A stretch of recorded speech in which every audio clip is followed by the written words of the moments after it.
बच्चों ਤੁਹਾਡਾ स्वागत है मेरे यूट्यूब चैनल इनकलूसिव एजुकेशन अज आप 8वीं जमात का पहला पाठ भूमि और भूमि सुधार के कुछ होर महत्वपूर्ण प्रश्न जोड़े पाठ पुस्तक के प्रश्नों तो अलावा जोड़े एक्सट्रा क्वेश्चन ने उन्होंने पढ़न जा रहे हैं। इस पाठ के पूरे कंप्लीट जोड़े प्रश्न उत्तर वीडियो मैं पहले ही तुहानूं भेज चुका, उसनों भी तुसीं सुनो तो उसके नाल इन्हां प्रश्नों भी जरूर सुनना। यह बहुत महत्वपूर्ण प्रश्न ने। जेकर तो इस चैनल को सबसक्राइब नहीं किया, इस चैनल को सबसक्राइब करके नोटिफिकेशन का बैल आइकन बटन जरूर दबो तां जो हर नवी वीडियो तुहानूं सब प्राप्त हो सके। सब पहले आप छोटे उत्तरों वाले प्रश्न करांगे। पहला, भूमि विज्ञान अनुसार धरती को निर्जीव वस्तु मन्निया जां जानदार वस्तु।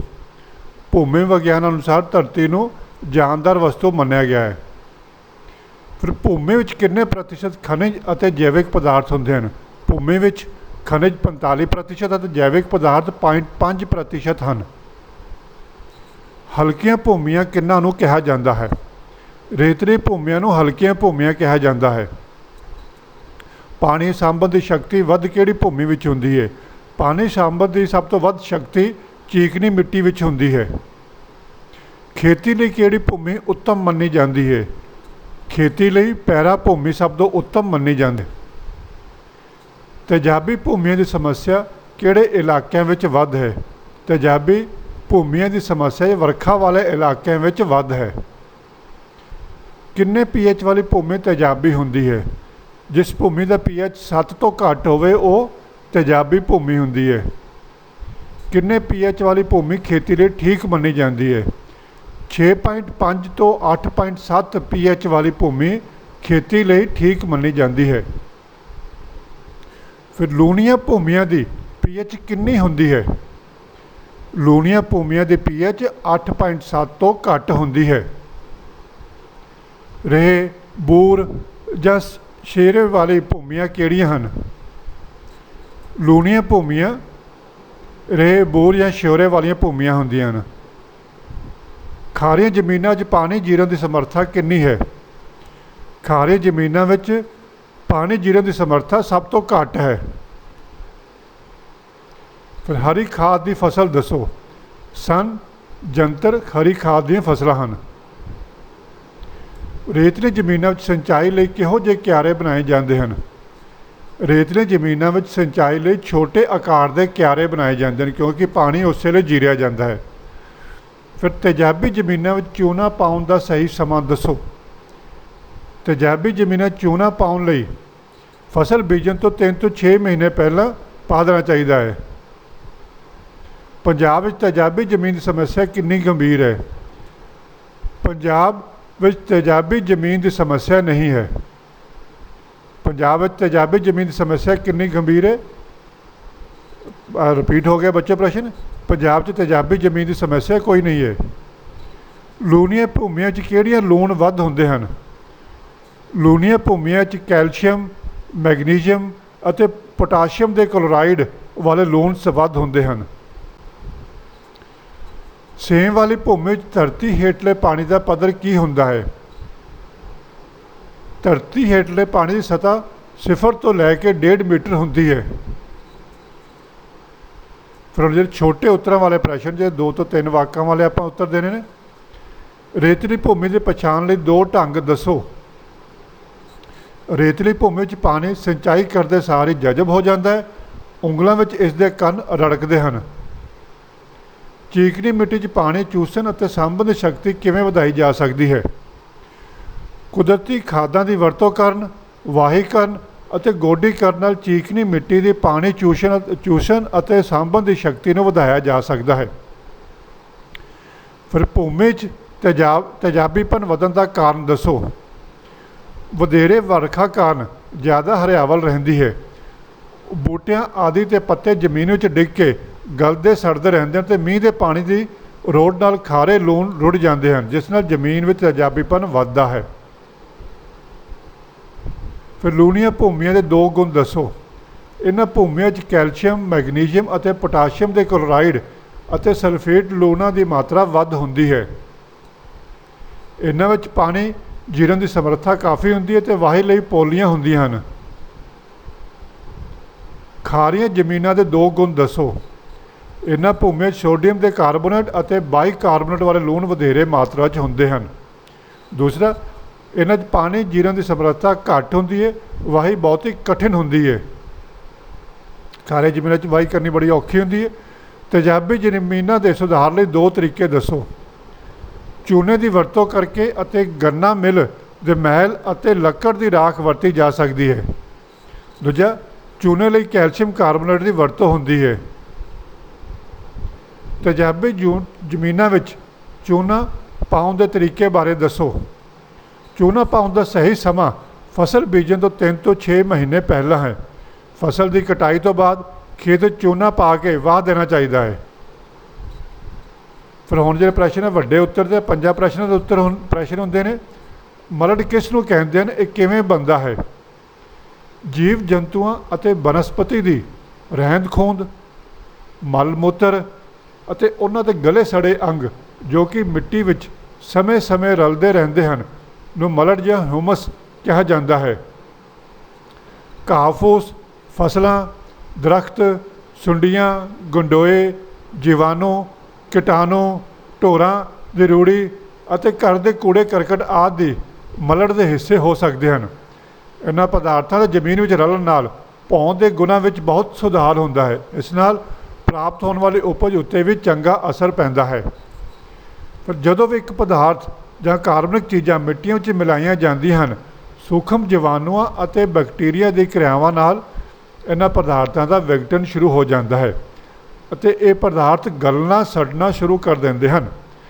ਬੱਚੋ, ਇਹਨਾਂ ਵਿੱਚੋਂ ਕਈ ਕਿਸਮ ਦੀਆਂ ਗੈਸਾਂ ਪੈਦਾ ਹੁੰਦੀਆਂ ਹਨ ਜੋ ਕਿ ਹਵਾ ਵਿੱਚ ਰਲ ਜਾਂਦੀਆਂ ਨੇ। ਇਸ ਕਰਕੇ ਗਲ ਸੜ ਰਹੀਆਂ ਚੀਜ਼ਾਂ ਤੋਂ ਸਾਨੂੰ ਕਈ ਵਾਰ ਦੁਰਗੰਧ ਵੀ ਆਉਣ ਲੱਗ ਜਾਂਦੀ ਹੈ। ਕਾਰਬਨਿਕ ਪਦਾਰਥ ਟੁੱਟ ਕੇ ਅਕਾਰਬਨਿਕ ਤੱਤ ਜਿਵੇਂ carbon, hydrogen, nitrogen, oxygen, phosphorus ਅਤੇ ਗੰਧਕ ਵਿੱਚ ਬਦਲ ਜਾਂਦੇ ਹਨ। ਪਾਣੀ, ਭੂ ਤਾਪ ਅਤੇ ਭੂ ਜੀਵਾਂ ਦੀ ਕਿਰਿਆਵਾਂ ਨਾਲ ਇਹ ਤੱਤ ਬੂਟਿਆਂ ਲਈ ਪ੍ਰਾਪਤਯੋਗ ਰੂਪ ਵਿੱਚ ਤਬਦੀਲ ਹੋ ਜਾਂਦੇ ਹਨ। ਇਹ ਮੁੜ ਤੋਂ ਬੂਟਿਆਂ ਦੇ ਸਰੀਰਾਂ ਦਾ ਅੰਗ ਬਣ ਕੇ ਕਾਰਬਨਿਕ ਪਦਾਰਥਾਂ ਵਿੱਚ ਬਦਲ ਜਾਂਦੇ ਹਨ ਅਤੇ ਇਸ ਤਰ੍ਹਾਂ ਇਹ ਬਣਨ ਅਤੇ ਟੁੱਟਣ ਦਾ ਚੱਕਰ ਚੱਲਦਾ ਰਹਿੰਦਾ ਹੈ। ਇਸ ਤਰ੍ਹਾਂ ਕਿਹਾ ਜਾ ਸਕਦਾ ਹੈ ਕਿ ਮਲੜ ਜੀਵਿਕ ਪਦਾਰਥਾਂ ਦੇ ਬੂਟਿਆਂ ਲਈ ਪ੍ਰਾਪਤੀਯੋਗ ਅਵਸਥਾ ਹੈ। ਭੋਹ ਬਣਤਰ ਦੀ ਕਿਹੜੀ ਕਿਸਮ ਖੇਤੀਬਾੜੀ ਲਈ ਸਭ ਤੋਂ ਚੰਗੀ ਅਤੇ ਕਿਉਂ ਹੈ, ਉਦਾਹਰਨ ਸਹਿਤ ਦੱਸੋ। ਫਸਲਾਂ ਜੜ੍ਹਾਂ ਰਾਹੀਂ ਭੋਹ ਵਿੱਚੋਂ ਆਪਣਾ ਭੋਜਨ ਪ੍ਰਾਪਤ ਕਰਦੀਆਂ ਹਨ। ਫਸਲਾਂ ਆਸਾਨੀ ਨਾਲ ਇਹ ਭੋਜਨ ਤਾਂ ਹੀ ਪ੍ਰਾਪਤ ਕਰ ਸਕਦੀਆਂ ਹਨ ਜੇ ਭੋਹ ਵਿਚਲੀਆਂ ਡਲੀਆਂ ਦੇ ਆਕਾਰ ਛੋਟੇ ਹੋਣ ਅਤੇ ਇਹ ਬਹੁਤ ਘੱਟ ਸ਼ਕਤੀ ਨਾਲ ਟੁੱਟ ਜਾਣ। ਅਜਿਹੀਆਂ ਬਣਤਰ ਉਸੇ ਹਾਲਤ ਵਿੱਚ ਸੰਭਵ ਹੈ ਜੇ ਭੋਂ ਵਿੱਚ ਮਲੜ ਜਾਂ ਜੀਵ ਪਦਾਰਥ ਦੀ ਮਾਤਰਾ ਕਾਫੀ ਜ਼ਿਆਦਾ ਹੋਵੇ। ਭੂਮੀ ਦੀ ਅਜਿਹੀ ਢੁਕਵੀਂ ਅਤੇ ਲੋੜੀਂਦੀ ਬਣਤਰ ਨੂੰ ਪੁਰਪਰੀ ਬਣਤਰ ਕਿਹਾ ਜਾਂਦਾ ਹੈ। ਪੁਰਪਰੀ ਬਣਤਰ ਵਾਲੀ ਭੋਂ ਵਿੱਚ ਡਲੀਆਂ ਨਰਮ ਅਤੇ ਬਹੁਤ ਛੋਟੇ ਆਕਾਰ ਦੀਆਂ ਹੁੰਦੀਆਂ ਹਨ। ਇਹਨਾਂ ਡਲੀਆਂ ਨੂੰ ਹੱਥਾਂ ਵਿੱਚ ਮਲ ਕੇ ਸੌਖ ਨਾਲ ਭਰਿਆ ਜਾ ਸਕਦਾ ਹੈ। ਡਲੀਆਂ ਦੇ ਕਣਾਂ ਵਿੱਚ ਆਪਸ ਵਿੱਚ ਜੁੜ ਕੇ ਰਹਿਣ ਦੀ ਸ਼ਕਤੀ ਬਹੁਤ ਘੱਟ ਹੁੰਦੀ ਹੈ। ਇਸ ਲਈ ਉਹ ਪੁਰ ਕੇ ਨਿੱਕੇ ਨਿੱਕੇ ਕਿਣਕਿਆਂ ਨੂੰ ਰੂਪ ਵਿੱਚ ਭੋਂ ਦਾ ਅੰਗ ਬਣ ਜਾਂਦੀਆਂ ਹਨ। ਕਿਣਕਿਆਂ ਦੇ ਵਿਚਕਾਰ ਜੁੜਨ ਸ਼ਕਤੀ ਦਾ ਘੱਟ ਹੋਣਾ ਪਾਣੀ ਅਤੇ ਹਵਾ ਲਈ ਕਾਫੀ ਥਾਂ ਉਪਲਬਧ ਹੋਣ ਦਾ ਕਾਰਨ ਬਣਦਾ ਹੈ। ਜੁੜਨ ਸ਼ਕਤੀ ਘੱਟ ਹੋਣ ਕਰਕੇ ਹੀ ਜੀਵਾਣੂਆਂ ਲਈ ਵਿਘਨ ਦਾ ਕੰਮ ਕਰਨਾ ਕਾਫੀ ਸੌਖਾ ਰਹਿੰਦਾ ਹੈ ਅਤੇ ਇਹਨਾਂ ਨੂੰ ਸਾਹ ਲੈਣ ਲਈ ਲੋੜੀਂਦੀ ਹਵਾ ਵੀ ਮਿਲ ਜਾਂਦੀ ਹੈ। ਭੋਂ ਪੈਲੀ ਹੋਣ ਨਾਲ ਪੋਲੀ ਹੋਣ ਕਰਕੇ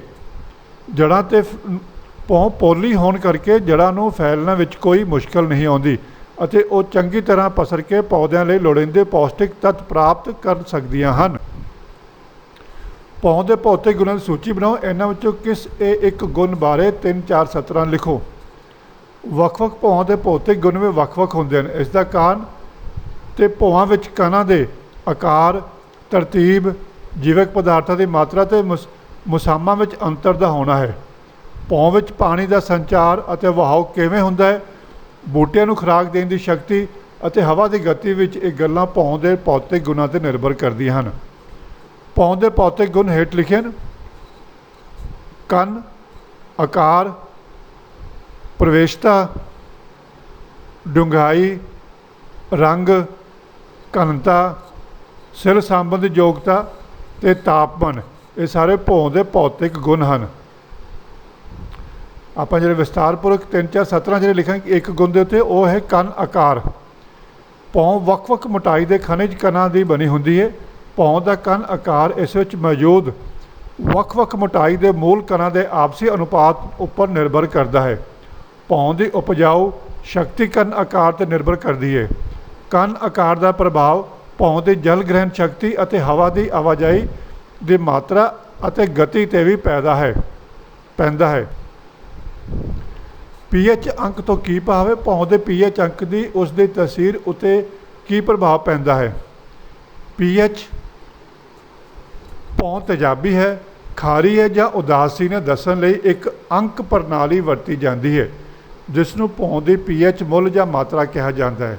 ਦਰਅਸਲ ਪੀਐਚ ਮਾਤਰਾ ਕਿਸੇ ਘੋਲ ਵਿੱਚ ਹਾਈਡਰੋਜਨ ਅਤੇ ਹਾਈਡਰੋਕਸਿਲ ਆਇਨਾਂ ਦੇ ਆਪਸੀ ਅਨੁਪਾਤ ਨੂੰ ਦੱਸਦੀ ਹੈ। ਭੌਂ ਦੀ ਪੀਐਚ ਮਾਤਰਾ ਅਤੇ ਗੁਣ ਆਪਾਂ ਵਿਸਤਾਰਪੂਰਵਕ ਪੜ੍ਹਾਂਗੇ। 8.7 ਤੋਂ ਵੱਧ ਜੇ ਪੀਐਚ ਹੈ ਉਹ ਤਾਂ ਖਾਰੀ ਭੌਂ ਹੈ।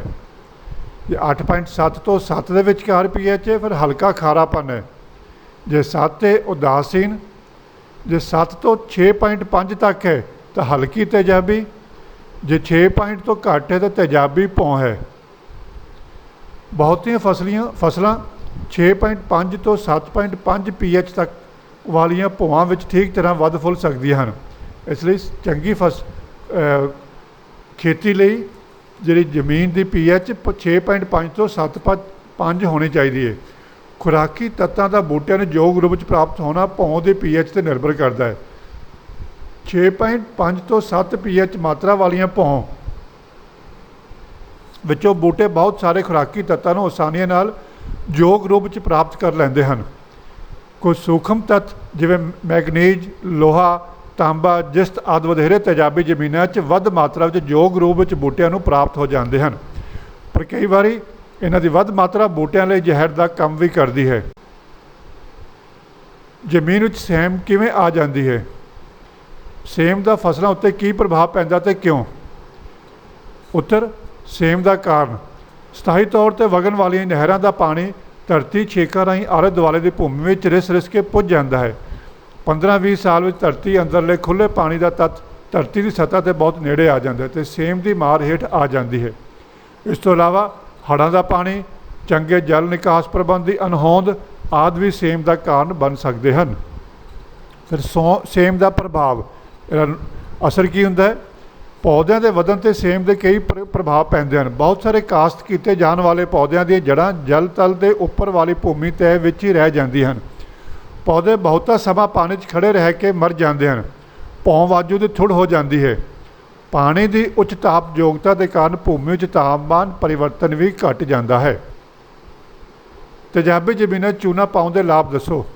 ਤੇਜ਼ਾਬੀ ਜ਼ਮੀਨਾਂ ਚੂਨਾ ਪਾਉਣ ਦੇ ਲਾਭ, ਇਸ ਨਾਲ ਭੌਂ ਦਾ ਤੇਜ਼ਾਬੀਪਨ ਖਤਮ ਹੋ ਜਾਂਦਾ ਹੈ। ਫਾਸਫੋਰਸ ਬੂਟਿਆਂ ਨੂੰ ਯੋਗ ਰੂਪ ਵਿੱਚ ਪ੍ਰਾਪਤ ਹੋਣ ਵਾਲੇ ਰੂਪ ਵਿੱਚ ਬਦਲ ਜਾਂਦੀ ਹੈ। ਚੂਨੇ ਵਿੱਚ ਖੁਰਾਕੀ ਤੱਤ ਮੈਗਨੀਜ਼ੀਅਮ ਅਤੇ ਕੈਲਸ਼ੀਅਮ ਹੁੰਦੇ ਹਨ। ਜੀਵਕ ਪਦਾਰਥਾਂ ਦੇ ਗਲਣ ਸੜਨ ਦੀ ਕਿਰਿਆ ਤੇਜ਼ ਹੋ ਜਾਂਦੀ ਹੈ ਅਤੇ ਬੂਟਿਆਂ ਵਾਸਤੇ ਨਾਈਟ੍ਰੋਜਨ ਦੇ ਯੋਗ ਰੂਪ ਦੀ ਮਾਤਰਾ ਵਿੱਚ ਵੀ ਵਾਧਾ ਹੋ ਜਾਂਦਾ ਹੈ। ਸੂਖਮ ਜੀਵ ਕਿਰਿਆਵਾਂ ਤੇਜ਼ੀ ਨਾਲ ਹੋਣ ਲੱਗ ਜਾਂਦੀਆਂ ਹਨ। ਫਿਰ ਅਗਲਾ ਪ੍ਰਸ਼ਨ, ਭੌ ਆਕਾਰ ਵੰਡ ਬਾਰੇ ਵਿਸਤਾਰਪੂਰਵਕ ਲਿਖੋ। ਮਿੱਟੀ ਦੇ ਕਣਾਂ ਦਾ ਆਕਾਰ ਇੱਕੋ ਜਿਹਾ ਨਹੀਂ ਹੁੰਦਾ। ਕੁਝ ਬਹੁਤ ਮੋਟੇ ਅਤੇ ਕਈ ਬਹੁਤ ਮਹੀਨ ਜਾਂ ਬਰੀਕ ਹੁੰਦੇ ਹਨ। ਆਕਾਰ ਦੇ ਆਧਾਰ 'ਤੇ ਮਿੱਟੀ ਦੇ ਕਣਾਂ ਦੀ ਵੰਡ ਨੂੰ ਆਕਾਰ ਕਿਹਾ ਜਾਂਦਾ ਹੈ। ਮਿੱਟੀ 'ਚ ਆਮ ਤੌਰ 'ਤੇ 3 ਤਰ੍ਹਾਂ ਦੇ ਗੁਣ ਹੁੰਦੇ ਹਨ: ਰੇਤ ਦੇ ਕਣ, ਚੀਕਣੀ ਮਿੱਟੀ ਦੇ ਕਣ ਅਤੇ ਭਲ ਦੇ ਕਣ। ਇਹਨਾਂ ਕਣਾਂ ਦੀ ਮਾਤਰਾ ਅਨੁਸਾਰ ਭੌਂ ਦੀ ਆਕਾਰ ਵੰਡ ਕੀਤੀ ਜਾਂਦੀ, ਜਿਸ ਨੂੰ ਭੌ ਆਕਾਰ ਵੰਡ ਕਿਹਾ ਜਾਂਦਾ ਹੈ। ਭੌ ਆਕਾਰ ਵੰਡ ਅੱਗੇ ਦੱਸੇ ਅਨੁਸਾਰ ਕੀਤੀ ਗਈ ਹੈ। ਪਰ ਮਾਤਰਾ ਅਤੇ ਵੰਡ ਕਿਸ ਤਰ੍ਹਾਂ? ਜੇ 40 ਤੋਂ ਵੱਧ ਪ੍ਰਤੀਸ਼ਤ ਚੀਕਣੀ ਮਿੱਟੀ ਵਾਲੀ ਭੌ ਹੈ ਤਾਂ ਭਾਰੀ ਚੀਕਣੀ ਵੰਡ ਕਿਹਾ ਜਾਂਦਾ ਹੈ। ਜੇ 40 ਤੋਂ 31% ਚੀਕਣੀ ਮਿੱਟੀ ਵਾਲੀ ਭੌ ਹੈ ਤਾਂ ਚੀਕਣੀ। 30 ਤੋਂ 21% ਚੀਕਣੀ ਮਿੱਟੀ ਵਾਲੀ ਭੌ ਨੂੰ ਮੇਰਾ ਚੀਕਣੀ। 20 ਤੋਂ 21% ਚੀਕਣੀ ਮਿੱਟੀ ਵਾਲੀ ਭੌ ਨੂੰ ਮੇਰਾ। ਅਤੇ 10 ਤੋਂ 6% ਚੀਕਣੀ ਮਿੱਟੀ ਵਾਲੀ ਨੂੰ ਰੇਤਲੀ ਮੇਰਾ। ਅਤੇ 5 ਤੋਂ 0% ਚੀਕਣੀ ਮਿੱਟੀ ਵਾਲੀ ਨੂੰ ਰੇਤਲੀ ਮਿੱਟੀ ਕਿਹਾ ਜਾਂਦਾ ਹੈ। ਅੰਤਰਰਾਸ਼ਟਰੀ ਸੁਸਾਇਟੀ ਅਨੁਸਾਰ ਭੌ ਵਿਚਲੇ ਕਣਾਂ ਦੇ ਆਕਾਰ ਵੰਡ ਹੇਠ ਅਨੁਸਾਰ ਹੈ। ਇੰਟਰਨੈਸ਼ਨਲ ਲੈਵਲ 'ਤੇ ਕੰਨ ਪ੍ਰਕਾਰ ਔਰ ਕੰਨ ਆਕਾਰ ਕੀ ਹੈ ਅਤੇ ਵੇਖਣਾ ਕਿਸ ਤਰ੍ਹਾਂ ਆਪਾਂ ਉਹਨਾਂ ਨੂੰ ਵੇਖ ਸਕਦੇ ਹਾਂ। ਕੰਨ ਆਕਾਰ ਜਿਹੜਾ ਮਿਲੀਮੀਟਰਾਂ ਵਿੱਚ ਹੋਏਗਾ। ਚੀਕਣੀ ਮਿੱਟੀ 0.002 ਤੋਂ ਘੱਟ ਦੂਰਬੀਨ ਨਾਲ ਇਹਨੂੰ ਵੇਖ ਸਕਦੇ ਹਾਂ। ਫਿਰ ਪਲ 0.002 ਤੋਂ 0.02 ਵਿਚਕਾਰ ਕੰਨ ਆਕਾਰ ਹੁੰਦਾ ਹੈ, ਦੂਰਬੀਨ ਨਾਲ ਵੇਖਿਆ ਜਾ ਸਕਦਾ ਹੈ। ਫਿਰ ਬਰੀਕ ਰੇਤ 0.02 ਤੋਂ 0.20 ਵਿਚਕਾਰ ਕੰਨ ਆਕਾਰ ਹੁੰਦਾ ਹੈ, ਅਤੇ ਨੰਗੀ ਅੱਖ ਨਾਲ ਵੇਖ ਸਕਦੇ ਹਾਂ। ਮੋਟੀ ਰੇਤ 0.20 ਤੋਂ 2 ਮਿਲੀਮੀਟਰ ਦੇ ਵਿਚਕਾਰ ਹੁੰਦੀ ਹੈ, ਅਤੇ ਇਹਨੂੰ ਨੰਗੀ ਅੱਖ ਨਾਲ ਵੇਖਿਆ ਜਾ ਸਕਦਾ ਹੈ। ਪੱਥਰ, ਰੇਤ ਜਾਂ ਕੰਕਰ 2 ਮਿਲੀਮੀਟਰ ਤੋਂ ਵੱਧ ਕੰਨ ਆਕਾਰ ਹੁੰਦੇ ਹਨ, ਅਤੇ ਨੰਗੀ ਨਾਲ ਵੇਖੇ ਜਾ ਸਕਦੇ ਹਨ। ਮਲੜ ਦੀ ਖੇਤੀ 'ਚ ਮਹੱਤਤਾ ਅਤੇ ਚਾਨਣਾ ਪਾਓ।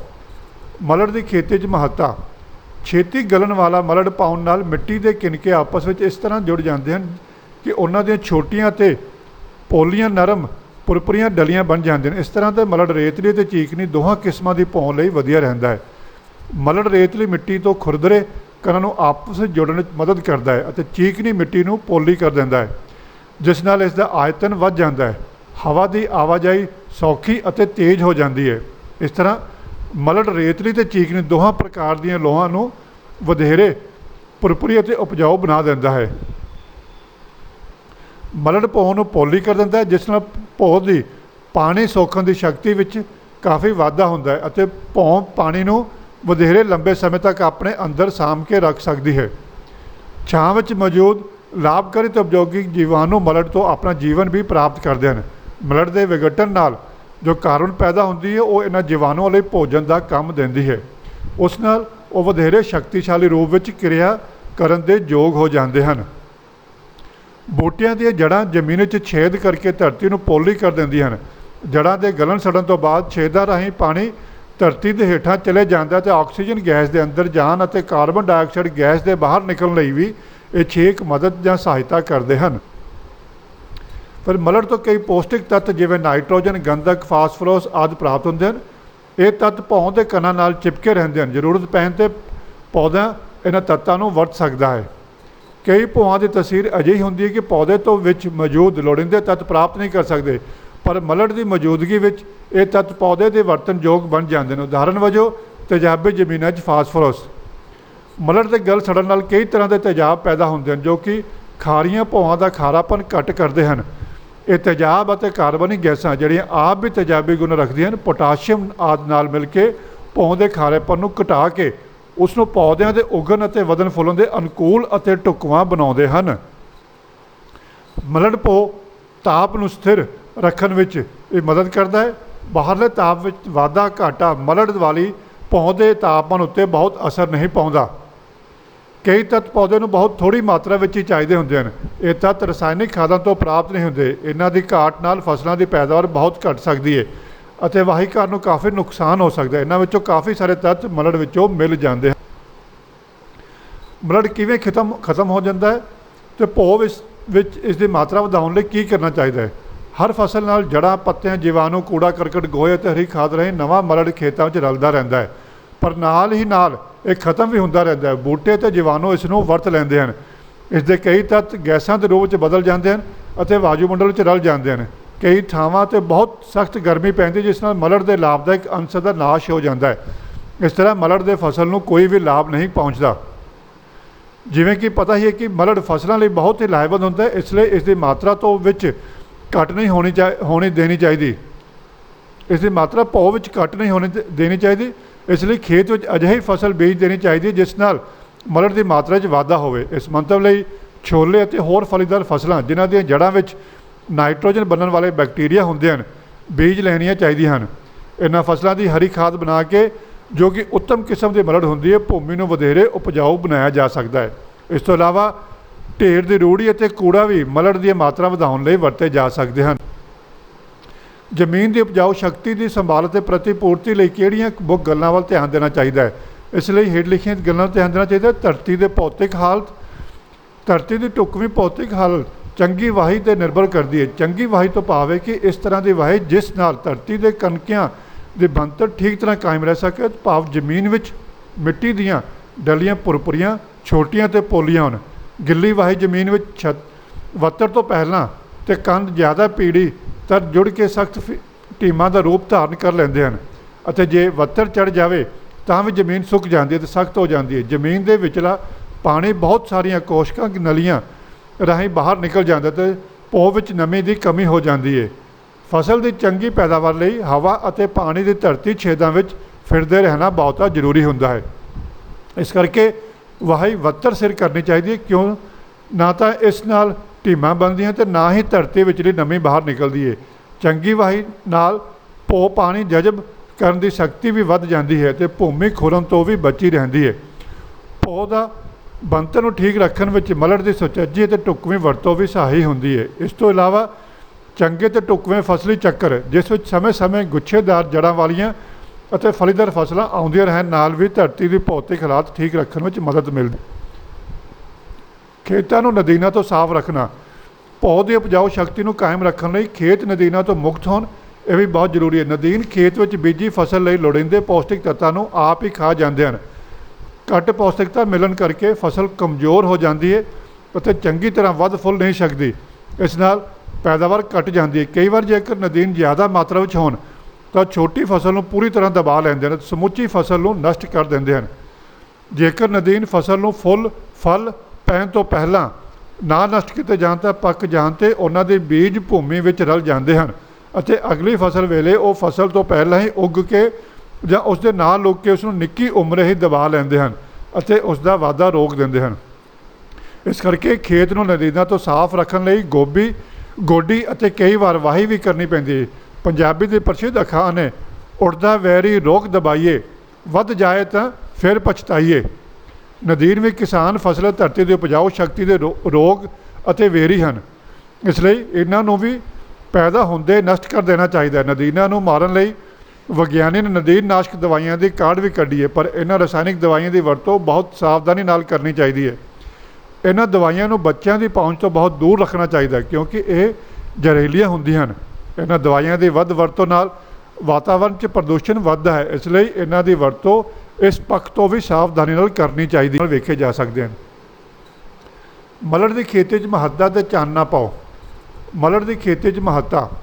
ਛੇਤੀ ਗਲਣ ਵਾਲਾ ਮਲੜ ਪਾਉਣ ਨਾਲ ਮਿੱਟੀ ਦੇ ਕਿਣਕੇ ਆਪਸ ਵਿੱਚ ਇਸ ਤਰ੍ਹਾਂ ਜੁੜ ਜਾਂਦੇ ਹਨ ਕਿ ਉਹਨਾਂ ਦੀਆਂ ਛੋਟੀਆਂ ਅਤੇ ਪੋਲੀਆਂ ਨਰਮ ਪੁਰਪਰੀਆਂ ਡਲੀਆਂ ਬਣ ਜਾਂਦੀਆਂ ਨੇ। ਇਸ ਤਰ੍ਹਾਂ ਦੇ ਮਲੜ ਰੇਤਲੀ ਅਤੇ ਚੀਕਣੀ ਦੋਹਾਂ ਕਿਸਮਾਂ ਦੀ ਭੌਂ ਲਈ ਵਧੀਆ ਰਹਿੰਦਾ ਹੈ।